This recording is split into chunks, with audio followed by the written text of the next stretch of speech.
Каюм Насыйриның «Китап тәрбия җыентыгыннан өзүкләр». 16нчы тәрбия. Луқман Хәкимнән сорадылар: «Син әдәпне кемнән үгрәндең?» диделәр. Луқман әйтте: «Әдәпсезләрнең әдәпсезлеген күреп, үземә килешмәгән кебек булды да, һаман андайын фигыльләрдән саклана килдем. Әдәпле булдым», диде. «Әй угыл, гакыллы балага атлам сайын гыйбрәтләр бар, вәгазьләр бар, мәгърифәт хасил итә күр». 52нче тәрбия. Әй угыл, яхшылыкның кадерен белмәгән кешедән җырак булган яхшы. Берәүгә бер яхшылыгың тисә, сөйләп җөрмә. Берәүдән яхшылык күрсәң, фаш кыйл, онытма.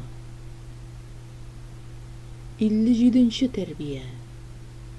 Әй угыл, берәүгә иткән игелегең вә ярдәмеңне вә аңар иткән яхшылыгыңны әйтеп, мин сиңа фәлән яхшылыклар кыйлдым дип сөйләп җөрсәң, әдәм тарафыннан рәхмәт вә Аллаһы Тәгалә тарафыннан савап өмет итмә. Син исенә төшермәсәң дә, ул кеше үзе дә белә. 65нче тәрбия. Һәр эшнең ахырын фикер кыйлып вә уйлап эш кыйлган кеше бәлә вә кайгыдан имин булыр вә сәламәт калыр. Уйламаенча, ашыгып эш кыйлган кеше һичбер тәүбә вә үкенеч тартмай калмас. 67нче тәрбия. Ялганчылык белән аты чыккан кеше һәр никадәр тугры сүз әйтсә дә ышандырмайдыр.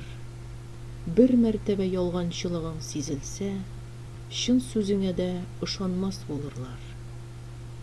68нче тәрбия. Әгәр вак вә түбән җанны кемсенәләр вә наданнар улуглар дәрәҗәсенә ирешсәләр, улуглар вә кешелекле әдәмнәр һәлак дәрәҗәсенә төшерләр. Ягъни, яхшы күңелле әдәмнәрнең кадере калмас.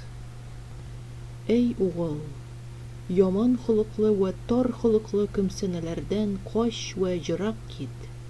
Күркәм холыклы кемсенәләрдән аерылма вә әхлакы күркәм белән тиңдәш бул.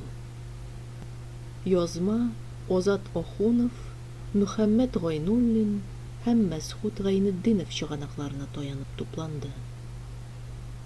Мәкалә Ялкын журналының 2015 елда чыккан февраль соныннан алынды.